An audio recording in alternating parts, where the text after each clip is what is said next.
Why are sales on eBay so unpredictable? I'm Andrew from 510 Books.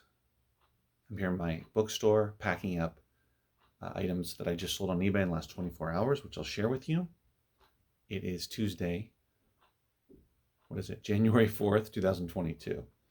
Yesterday I talked about the predictability of Amazon versus eBay when it comes to sales and reselling your stuff online.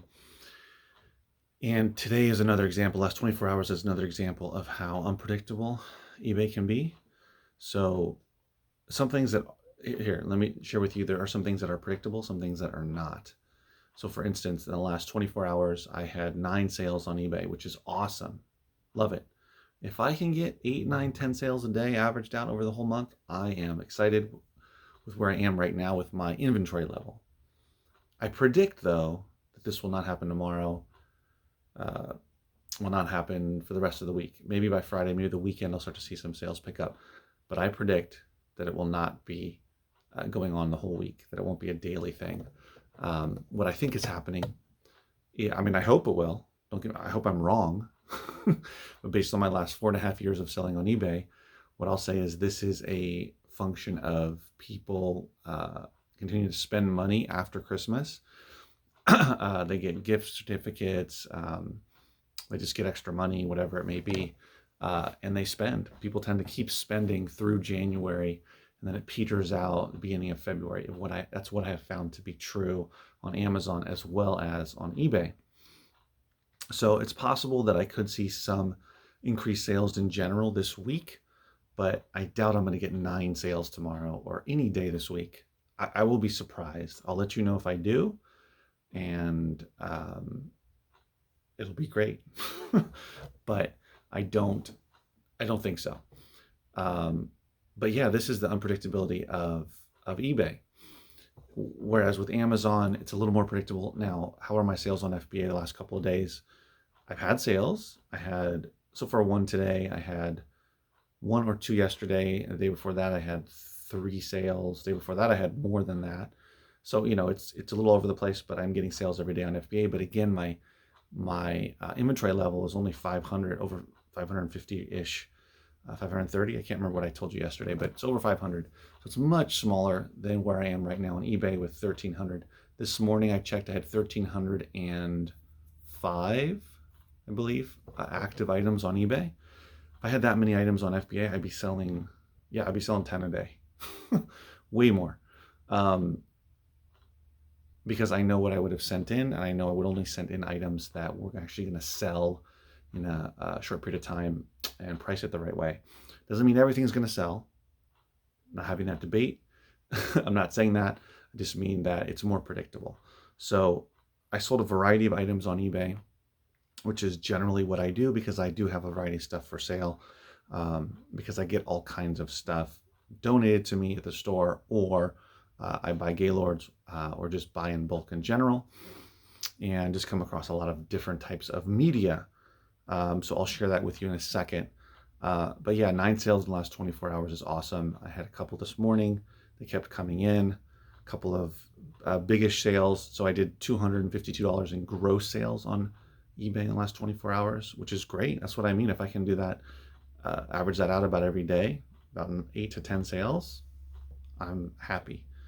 But, it seems like to me, my inventory numbers would probably have to be over 2,000 for me to get to that. Also, of course, I understand average sale price, how much on average each item sells for, but I'm not talking about that. I'm talking about the number of sales. And I know if my average sale price was much higher, I was only listing items for, let's say, over $30, $40, and I know every sale would bring at least $30 to $40. But I'm not doing that. I have some stuff that sells for $10, some stuff that sells for 15, 20, and then I have stuff selling for $50 and up. So it's all over the place. If I can, if I've already bought something, I'm going to try to get money out of it, basically. But anyway, that's not what this video is about. So let me share with you what I have sold, because it is a lot of different stuff, and I want to share with you. So this is Amazon Merchant Fulfilled. That's the one I had. Funny enough, I listed this right before Christmas. Oh, right. This was out of my most recent Gaylord of just CDs. And I looked it up and listed it right away, and it just sold for $8 after Christmas. So you never know. You never know when that kind of stuff is going to sell. So let me start down here. I've got some lots. This is a lot of books that I believe, well, I'm not sure if I got it donated, but that one sold. I took an offer. It's 5 older vintage books for $10 plus shipping. But I just wanted to get rid of those basically because they've been sitting there for a while. This is a bunch of recorded over blank or used audio cassette tapes. There's 51 of them, and I just sold that. I had it listed not very long, less than a month on eBay. That actually sold for $29.99 plus shipping. So I thought it would sell quicker actually, but I do have another lot of audio cassette tapes that are not blank. I just don't have the covers that I have listed as well. And I have a bunch more. These were all donated to me. All these were donated. A big box of audio cassette tapes, some of which were blank or pre-recorded, originally blank cassette tapes, and others that are not and are really good. I'm still going through those. And then over here is all the rest of the individual items that sold. So I'll start over here. I've got some DVDs. This is Year of the Horse. This is Neil Young. This actually sold for $29, $29.99. This was a good sale. Was not up for very long. Listed it in the last couple of weeks. This one listed in the last month or so. The Olsen twins. Sold this for $8.99, free shipping, but that's okay. I'll still make like $4. This was my biggest individual sale. This is called Life's Verses. I believe the date, the date is 1886. So this is a cool book. You can see all of those illustrations, poetry. Let's see, 1886. So that's a really cool book that sold for $50. This was from the storage unit lot that I bought a year and a half ago, and that's what that buy led me to the bookstore. This is Superstars of Country Time Life, 2 of them. I don't remember what I sold those for. I'd have to check. That sold for $99 plus shipping. This was a lot that I put together. This is from a Gaylord earlier in the year about the Anaheim Angels winning the World Series. So 2 different DVDs about that. So I put them together as a lot. Didn't take too long to sell, maybe about a month or so.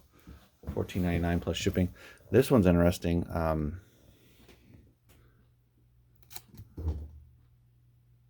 Oh, I actually bought this. Huh.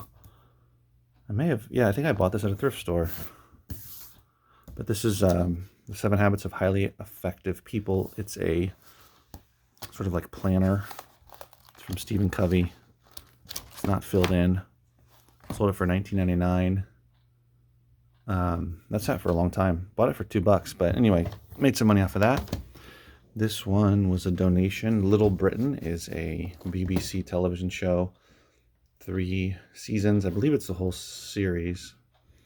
That one, let's see. That one sold for $40. So it was a very nice sale. Didn't take too long. That was only up for, I don't know, maybe a month, a little more than a month.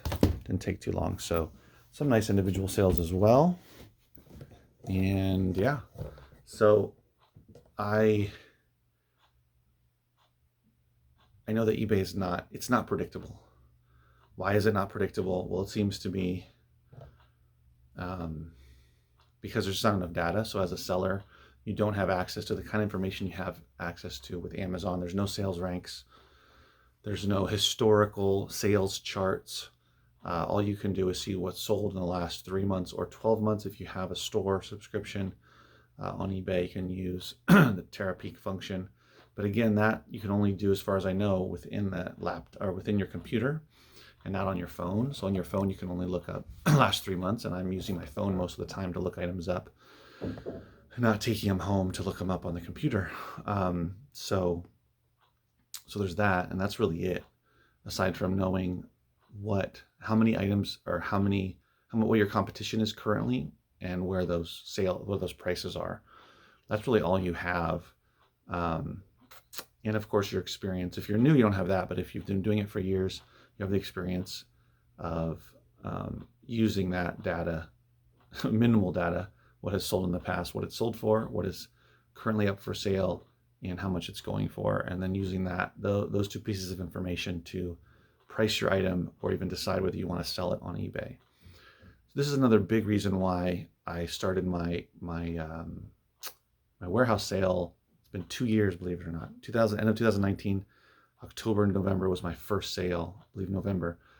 So it's been just over 2 years. I've had 24 sales. But anyway, one of the reasons I did that is so I could sell stuff locally that instead of always just putting it online. Some things make more sense online, some things make more sense locally, etc. You can kind of figure that out over time. But yeah, so using those two data points on eBay, that's really all you have. Well, three, like I said, your experience. But if you're new, you're just going to have to work on that. So my advice is how to be predictable on eBay is just to list a lot of items, get a big inventory, and see what sells, and just keep listing. I mean, it's the same with Amazon. It's just that you can predict it better about what is going to sell and how quickly it's going to sell. Yeah, so I'm going to, like I said, I'm going to keep selling on eBay. Not going to stop that. Not going to stop Amazon. I'm still going to do merchant fulfilled and FBA. I recommend doing FBA, merchant fulfilled, and eBay. You know, I've been seeing posts lately on some of these book reselling Facebook groups, yeah, for book reselling, and a lot of people bashing Amazon, which is fine. I bash Amazon a lot, but to the point of giving up FBA completely, which to me is just absolute madness. I don't care what they do, and I know everything that they've done, short of them, you know, terminating your account, suspending you, that kind of thing. I mean, just deal with it, right? Like, it's too good of a sales tool. There's too many items that I can sell for so much more money and so much quicker on Amazon than on eBay. And also, that's the other thing, guys, is think about it as a semi-passive income. FBA is that once you ship that stuff away, you are done except for two things: repricing and disposing of items that do not sell.